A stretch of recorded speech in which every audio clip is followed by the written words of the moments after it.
I want to sing, Okay. but now I'm not sure that I can pull off the tune. The hymn, Man of Sorrows, what a name. Remember that one?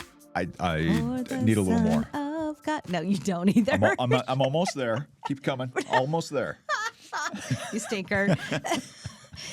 When we hear that hymn, though, what do you think of? I think of the suffering of Jesus. Yes, Yeah. and the grief that came to him. And it makes you, I think, comforted. It brings comfort to me because I know that he was acquainted with grief. Right. And scriptures tell us that he is acquainted with grief. I sometimes wonder, though, does my grief turn a corner and become sin? Do you think that's possible? Yes, Okay. I do. Now, This is I a don't tension in think me. all grief is sin.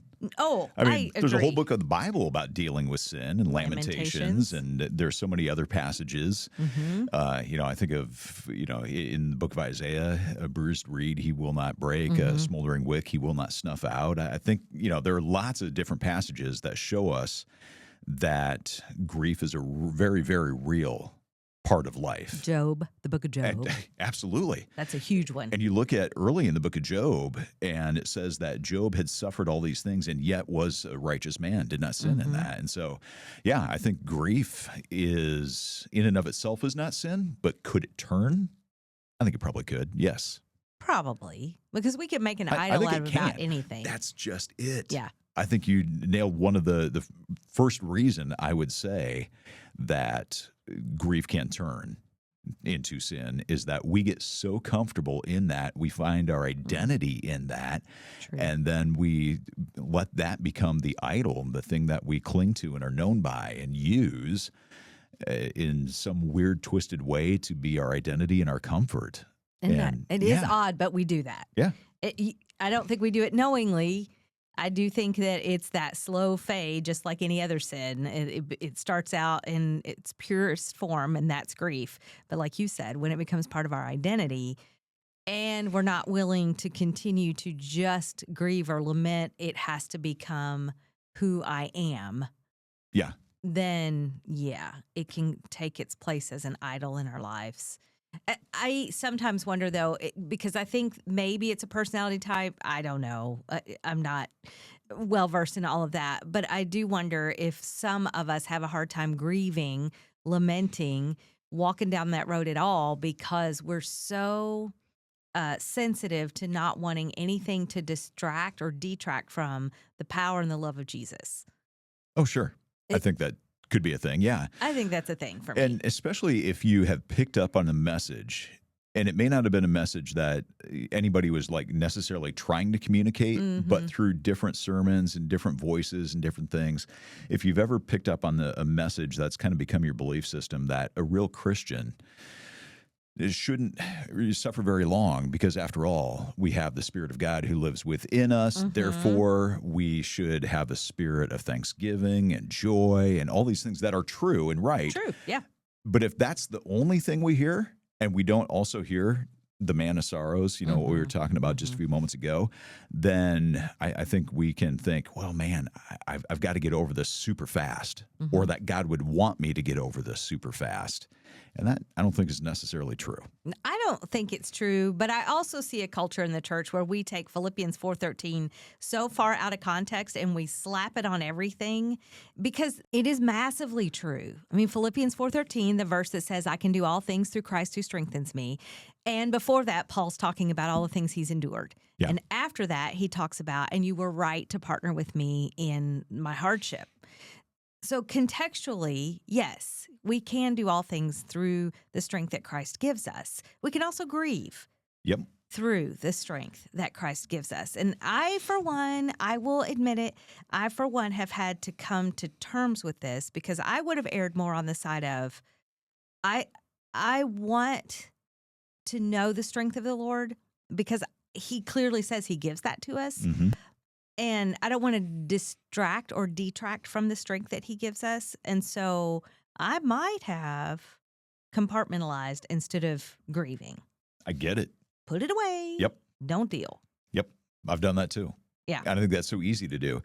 And it really, was not until, I don't know how many years ago it was, but it's not ancient history in my life. Yeah. But, where I began to hear so many Christian voices, counselors, and others say, no, you need to take time to grieve. Mm-hmm. It is good, actually, to speak it out, talk about it, cry if you need to, let those emotions, in a sense, run their course. Because if you don't let them do that, then it's going to come out sideways. Yeah. And I could see how at times in my life it came out sideways because I wanted to compartmentalize, like you said, similar reasons. And so, man, well, the coming out sideways wasn't good.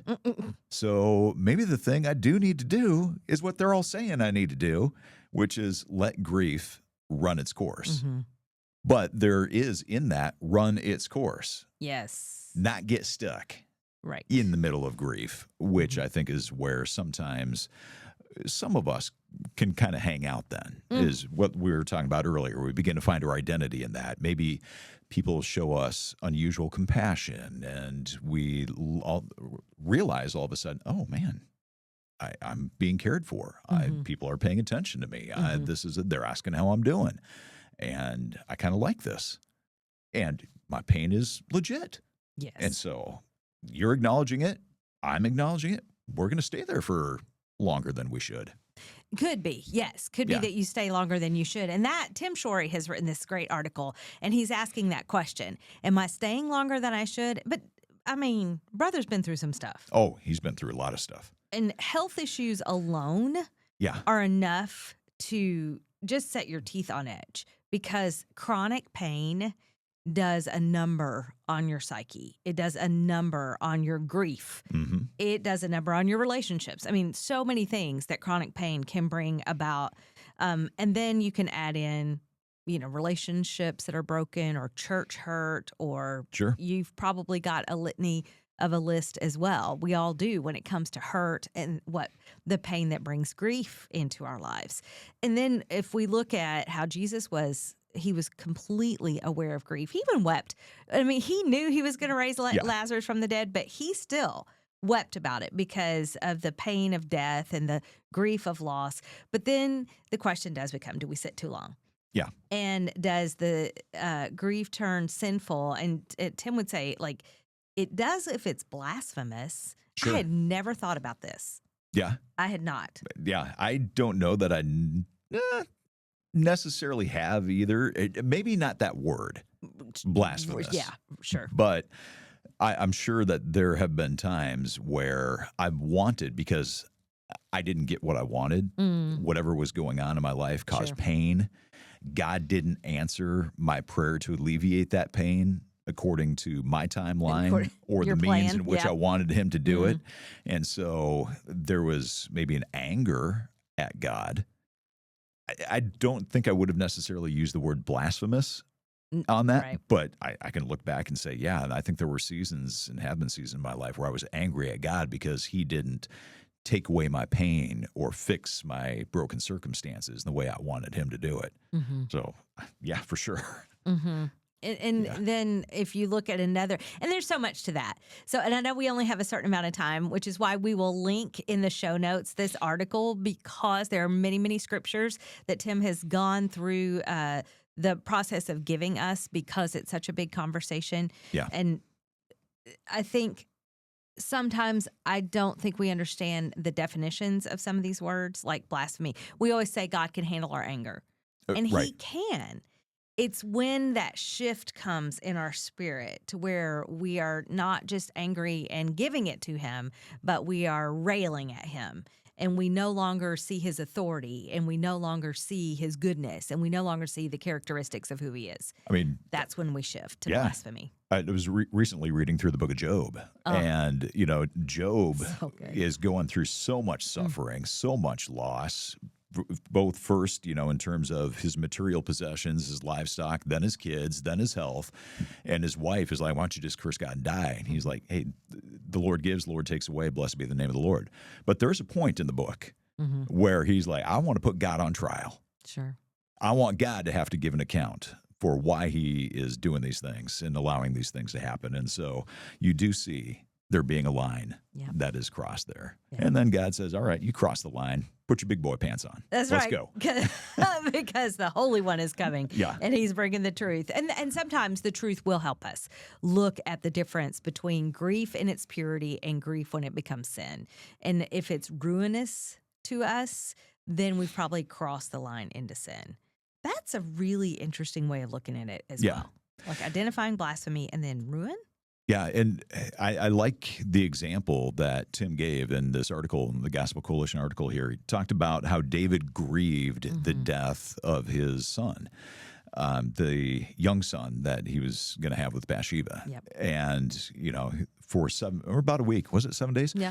That David fasted, mourned, was on his face, but yet when his son did pass, he got up, he washed his face, he ate some food.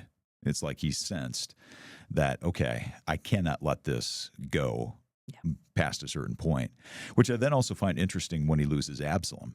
And he's crying out, Absalom, and my son, and he's heartbroken by that. And I think it's Joab who finally has to say, hey, like, you need to be the king Get a grip. here right now. You need to get a grip because this is going to go poorly for you as king if you don't get a grip. Yep. And that could have been ruinous. It could have been. And then it would have been not walking in hope. And I think this is where this is like the finger on the pulse of where I have a hard time grieving when I need to. Now, again, I'm getting better at this, of recognizing, go ahead and walk through it so you don't have to deal with it later. But it's because you want to walk in hope. I mean, God gives us hope. He gives us his presence. He gives us his spirit. He is the God of hope.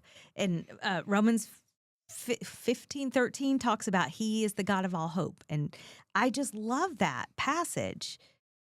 I tend to want to get there faster than maybe the process needs, but it's because I don't want to walk in hopelessness. But I can hear Phil Herndon now saying, hey, both things can be true. Like, Right. you can walk in grief and still have hope instead of turning all the way to hopelessness. Yeah. And I think that is one of the things that the longer you're on this earth, you realize that life is lived in tension. It's not one or the other. Sure. So often, many, many times in life, you're living in the tension of the and. And I think that's super, super true. Tim also points out what we were talking about a little bit earlier, the fact that our grief could become idolatrous if we're not careful with that. And joyless, which to me goes hand in hand with The hopelessness. Yeah. And we want to guard against that. We can rejoice. That's what Philippians 4:4. Before we get to 4:13, I can do all things through Christ who strengthens me.